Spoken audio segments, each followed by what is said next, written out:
श्रीमद् भागवत गीता के 9वें अध्याय के श्लोक नंबर 31 में लिखा हुआ है कि क्षिप्रम भवति धर्मात्मा शाश्वत शांति निगच्छति कौन्तेय प्रति जानी ही नामे भक्ता प्रणश्यति। वह शीघ्र ही धर्मात्मा हो जाता है और सदा रहने वाली परम शांति को प्राप्त होता है। हे अर्जुन, तू निश्चय पूर्वक सत्य जान कि मेरा भक्त कभी कष्ट में नहीं रहता है। इस प्रकार से भगवान का भजन करने वाले भक्त शीघ्र ही धर्मात्मा बन जाते हैं। वो कैसे बन जाते हैं? किसी ने ये क्वेश्चन किया, एक प्रश्न था, उसके उत्तर में मैं बताऊंगी कि इस जन्म में बहुत ही शीघ्र तथा कई प्रकार के दुर्गुण और दुराचारों रहे 16वें अध्याय के पहले, दूसरे और तीसरे श्लोक में वर्णित दैवी संपदा से युक्त हो जाना, यानी कि धर्मात्मा बन जाना, और जो सदा शांत रहने वाली शांति है, जिसकी एक बार प्राप्ति हो जाने पर फिर कभी अभाव नहीं होता, जैसे नष्ट की शांति, निर्वाण परमा शांति और परमा शांति कहते हैं। परमेश्वर की प्राप्ति रूप उस शांति को प्राप्त हो जाना ही शाश्वत शांति को प्राप्त हो जाना है। मेरा भक्त नष्ट नहीं होता।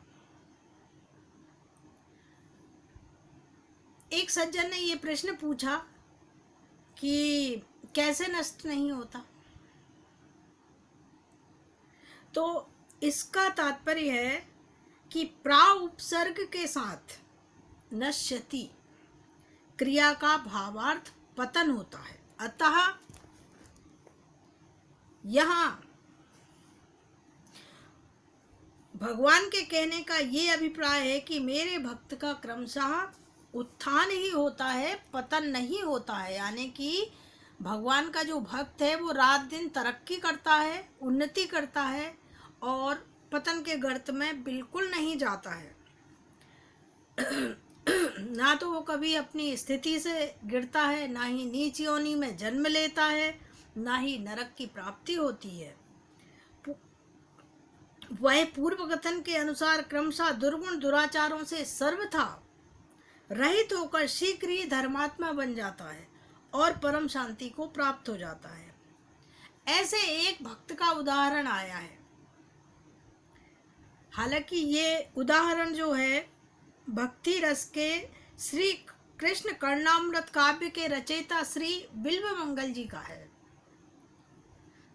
तो ये कहानी सुनिए आप कि दक्षिण के कृष्ण बेणी नदी के तट पर एक गांव में रामदास नाम के भक्त, ब्राह्मण भक्त निवास करते थे।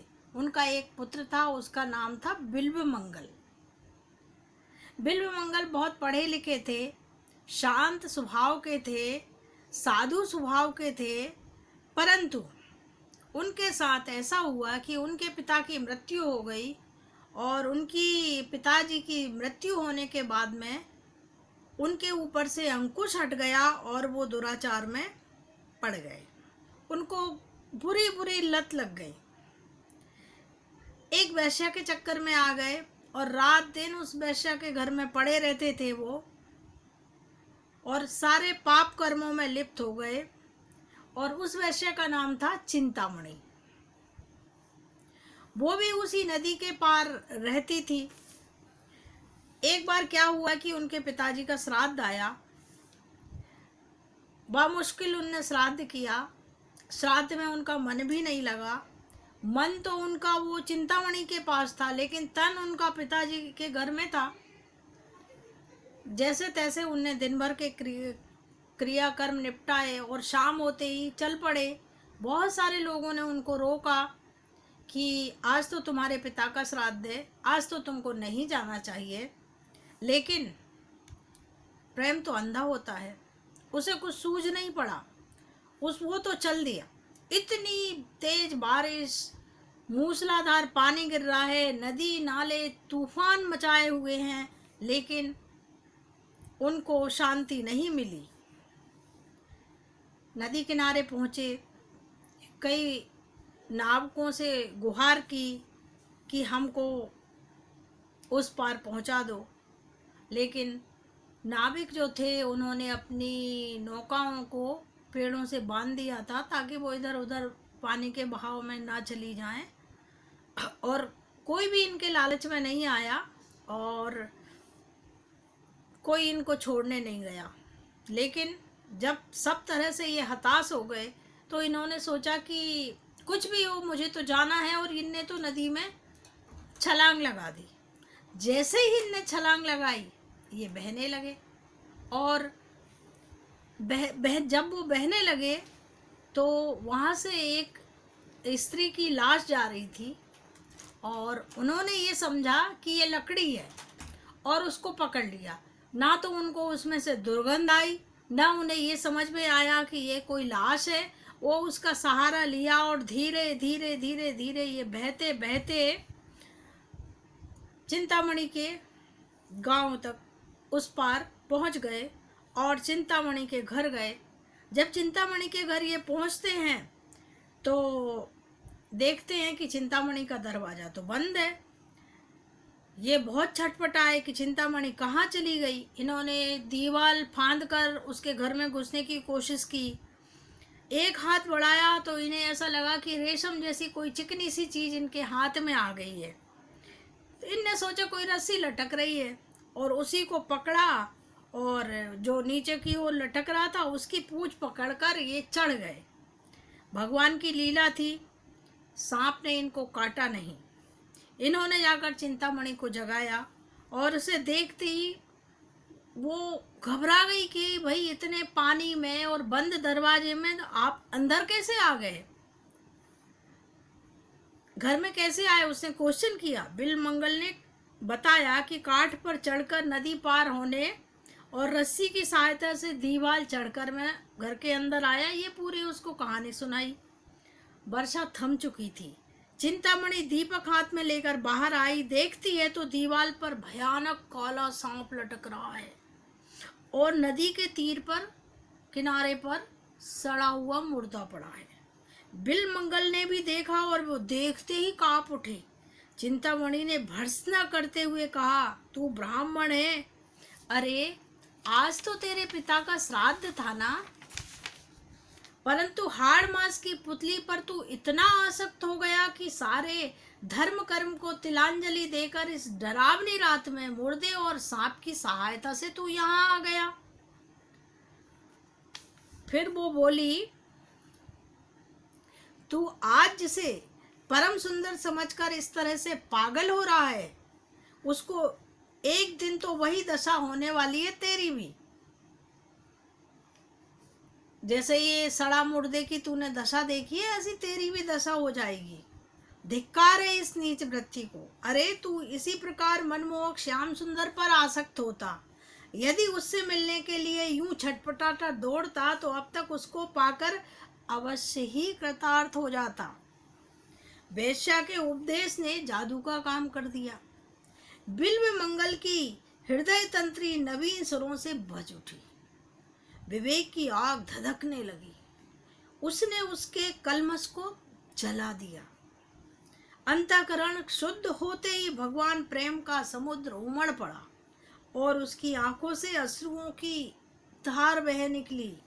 बिल्वमंगल ने चिंतामणि के चरण पकड़ लिए और कहा, माता, तूने आज मुझे विवेक दृष्टि देकर कृतार्थ कर दिया। मन ही मन चिंतामणि को गुरु मानकर प्रणाम किया। इसके बाद रात भर चिंतामणि उसको भगवान श्री कृष्ण की लीला गा गा कर सुनाती रही। बिल्वमंगल पर उसका बड़ा ही प्रभाव पड़ा। वे प्रातः काल होते ही श्री कृष्ण के पवित्र चिंतन में निमग्न होकर उन्मत्त की भांति चिंतामणि के घर से निकल पड़े। बिल्वमंगल के जीवन नाटक का पर्दा बदल गया। बिल्वमंगल कृष्णवेणी नदी के तट पर रहने वाले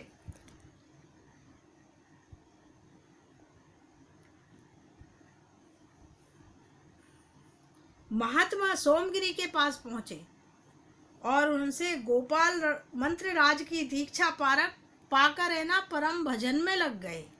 वे भगवान का नाम कीर्तन करते हुए विचरण करने लगे। मन में भगवान के दर्शन की लालसा जाग उठी। परंतु अभी दुराचारी स्वभाव का सर्वथा नाश नहीं हुआ था। बुरे अभ्यास से विवश होकर उनका मन फिर एक युवती की ओर चला गया। बिलमंगल उसके घर के दरवाजे पर जा बैठे। घर के मालिक ने बाहर आकर देखा कि एक मलिन मुख ब्राह्मण बाहर बैठा हुआ है। उससे कारण पूछा तो बिलमंगल ने कपट छोड़कर सारी घटना सुना दी और कहा कि मैं एक बार उस युवती को प्राण भरकर देख लेना चाहता हूं, तुम उसे यहीं बुलवा दो। युवती उसी सेठ की धर्मपत्नी थी। सेठ ने सोचा कि इसमें हानि ही क्या है, यदि उसके देखने से इसकी तृप्ति होती है तो अच्छी बात है, अच्छी चीज को देखना भी चाहिए। साधु स्वभाव सेठ अपनी पत्नी को बुलाने के लिए अंदर गया। इधर बिलमंगल के मन समुद्र में तरह तरह की तरंगों का तूफान उठने लगा। बिलमंगल भगवान के भक्त बन चुके थे, उनका पतन कैसे होता। दीन वत्सल भगवान ने अज्ञानांध बिलमंगल को विवेक चक्षु प्रदान किए। उनको अपनी अवस्था का यथार्थ भान हो गया।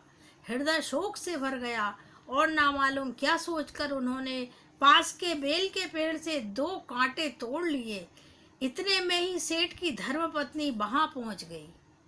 बिलमंगल ने फिर उसे देखा और मन ही मन अपने को धिक्कार देकर कहने लगे कि अभागी आंखें, यदि तुम ना होती तो आज मेरा इतना पतन क्यों होता। इतना कहकर बिलमंगल ने, चाहे यह उनकी कमजोरी हो या और कुछ हो, उस समय उन चंचल नेत्रों को दंड देना ही उचित समझा और तत्काल उन दोनों आंखों को सूजे से फूंक लिया। आंखों से रुधिर की धारा बह निकली। बिलमंगल हंसते और नाचते हुए तुमुल हरि ध्वनि से आकाश को गुंजाने लगे। सेठ को और उनकी पत्नी को बड़ा दुख हुआ और वो बेचारे निरुपाय थे। बिलमंगल का बचा कुचा चित्त मल भी आज सारा नष्ट हो गया और अब तो वे उस अनाथ के नाथ को अति शीघ्र पाने के लिए अत्यंत ही व्याकुल हो गए। परम प्रीतम श्री कृष्ण के वियोग की दारुण व्यथा से उनकी आंखें, फूटी आंखों से 24 घंटे आंसुओं की धार बह रही थी। न भूख का पता था, न प्यास का पता था, न सोने का ज्ञान था, न जागने का ज्ञान था। हे कृष्ण की पुकार से दिशाओं को गुंजाते हुए बिलमंगल जंगल जंगल और गांव गांव घूमते रहे। जिस दीन बंधु के लिए जानबूझकर आंखें फोड़ी, जिस प्रीतम को पाने के लिए ऐश आराम पर लात मारी, वह मिलने में इतना विलंब करे, यह भला किसी से कैसे सहन हो सकता है। ऐसी दशा में प्रेम में श्री कृष्ण कैसे निश्चिंत होकर बैठे रहते। एक छोटे से बालक के रूप में भगवान बिलमंगल के पास आकर अपनी मुनि मन मोहिनी मधुर वाणी से बोले, सूरदास जी, आपको बड़ी भूख लगी है, मैं कुछ मिठाई लाया हूँ, जल भी लाया हूँ, आप इसको ग्रहण कीजिए। बिलमंगल के प्राण तो बालक के उस मधुर स्वर से ही मोहे जा चुके थे। उनके हाथ का दुर्लभ प्रसाद पाकर तो उनका हृदय हर्ष से हिलोरें करने लगा। बिलमंगल ने बालक से पूछा, भैया तुम्हारा घर कहाँ है, तुम्हारा नाम क्या है, तुम क्या किया करते हो। बालक ने कहा, मेरा घर पास में ही है, मेरा कोई खास नाम नहीं है, जो मुझे जिस नाम से पुकारता है मैं उसी नाम से बोलता हूँ। गाय चराता हूँ, मुझसे जो प्रेम करते हैं मैं भी उनसे प्रेम करता हूँ। बिलमंगल बालक की मधुर वाणी सुनकर विमुग्ध हो गए। बालक जाते जाते कह गया, मैं रोज आकर आपको भोजन करवा जाया करूँगा। बिलमंगल ने कहा, बड़ी अच्छी बात है, तुम रोज आया करो। बालक चला गया और बिलमंगल मन भी साथ लेता गया। बालक रोज आकर भोजन कराता था। बिलमंगल तो यह नहीं समझा कि मैंने जिसके लिए फकीरी का बहाना बना लिया और आंखों में कांटे चुभा लिए, ये बालक वही है, परंतु गोप बालक ने उसके हृदय पर इतना अधिकार अवश्य कर लिया था कि उसको दूसरे की बात बात सुनना भी अच्छा नहीं लगता था। एक दिन बिल्व मंगल मन ही मन विचार करने लगे कि सारी आफतें छोड़कर यहाँ तक आया हूँ, यहाँ यह नई आफत लग गई। स्त्री के मोह से छूटा तो उस बालक के मोह में फंस गया। यूं सोच ही रहे थे कि वह रसिक बालक उनके पास आकर बैठ गया और अपना दीवाना बना देने वाली वाणी से बोला, बाबा जी चुपचाप क्या सोच रहे हो, वृंदावन चलोगे? वृंदावन का नाम सुनते ही बिल मंगल का हृदय हरा भरा हो गया, परंतु अपनी असमर्थता प्रकट करते हुए बोले कि भैया मैं अंधा वृंदावन कैसे जा सकता हूँ। बालक ने कहा, ये लो मेरी लाठी, मैं इसे पकड़े पकड़े तुम्हारे साथ चलता हूँ। बिलमंगल का चेहरा खिल उठा, लाठी पकड़कर भगवान भक्त के आगे आगे चलने लगे। धन्य दयालुता, भक्त की लाठी पकड़कर मार्ग दिखाते हैं।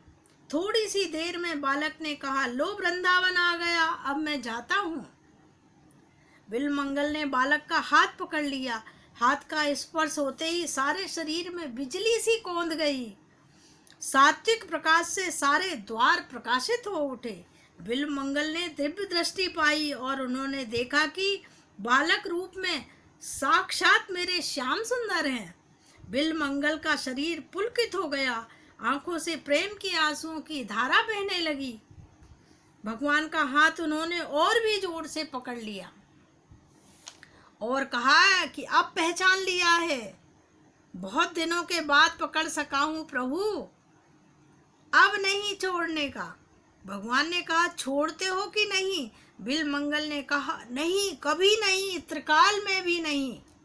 भगवान ने जोर से झटका देकर हाथ छुड़ा लिया, जिससे बल से बलवंतिता होकर माया ने सारे जगत को पद्दलित कर रखा है, उसके बल के सामने बेचारे अंधे बिल्वमंगल क्या कर सकते थे। पर उन्होंने एक ऐसी डोर से उनको बांध दिया था कि जिससे छूटकर जाना उनके लिए बड़ी टेढ़ी बात थी। हाथ छुड़ाते ही बिलमंगल ने कहा, जाते हो पर स्मरण रखो, हे कृष्ण तुम बलपूर्वक मुझसे हाथ छुड़ाकर जाते ही हो, इसमें क्या आश्चर्य है। मैं तुम्हारी वीरता तो तब समझूं जब तुम मेरे हृदय से निकल कर चले जाओ। बिलमंगल अत्यंत दुराचारी थे, भक्त बने और पतन का कारण सामने आने पर भी बच गए तथा अंत में भगवान को प्राप्त करके कृतार्थ हो गए। वृंदावन जाते समय उन्होंने रास्ते में भावावेश के नाम जिन मधुर पदों की रचना की, उन्हीं का नाम श्री कृष्ण कर्णामृत है। उससे पहले ही श्लोक में मणि को गुरु बताकर उन्होंने वंदना की है। मेरे मोह को दूर करने वाली चिंतामणि वैश्या दीक्षा गुरु सोमगिरी की जय हो, तथा सिर पर मयूर पंख धारण करने वाले मेरे शिक्षा गुरु भगवान श्री कृष्ण की जय हो, जिनके चरण रूपी कल्प वृक्ष के पत्तों के शिखरों में विजय लक्ष्मी लीला से स्वयंवर सुख का लाभ करती हैं, अर्थात भक्तों की इच्छा को पूर्ण करने वाले जिनके चरणों में विजय लक्ष्मी सदा इच्छा से निवास करती हैं, उनकी जय हो। श्री सुखदेव जी की भांति श्री बिलमंगल जी ने भी भगवान श्री कृष्ण की मधुमयी लीला का आस्वादन किया था, इसी से इनका नाम लीला शुक भी है। इस प्रकार सदाचारिता और दुराचारिता के कारण होने वाले विषमता का अपने में अभाव दिखलाकर भगवान ने अच्छी बुरी जाति के कारण होने वाली विषमता का अपने में अभाव दिखलाते हुए शरणागत रूप भक्ति का महत्व प्रतिपादित करके अर्जुन को भजन करने की आज्ञा दी है। किसी न किसी मनुष्य की उन्नति में किसी न किसी महिला का हाथ होता है। बिल्वमंगल जी यदि उस वैश्या के पास नहीं जाते तो आज भगवान को कैसे प्राप्त होते। ये सब तो एक साधन थे, मुकाम तो उनका भगवान थे। ऐसे भगवान को बारंबार प्रणाम, जो एक इंसान को एक बुरे रास्ते से खींचकर किसी न किसी को माध्यम बनाकर एक अच्छे रास्ते पर लाकर खड़ा कर देते हैं। आप मेरे चैनल को लाइक कीजिए, शेयर कीजिए, सब्सक्राइब कीजिए और कमेंट्स बॉक्स में अपने कमेंट्स लिखिए। मुझे बहुत खुशी होगी। समय निकालकर मैं जो भी अध्ययन करती हूँ कुछ ना कुछ आपके सामने लेकर आ रही हूँ, जो सब कृष्ण को समर्पित है। और मेरा आपसे निवेदन है कि इस चैनल को आप अपना चैनल समझकर आगे बढ़ाइए और मुझे प्रेरणा दीजिए।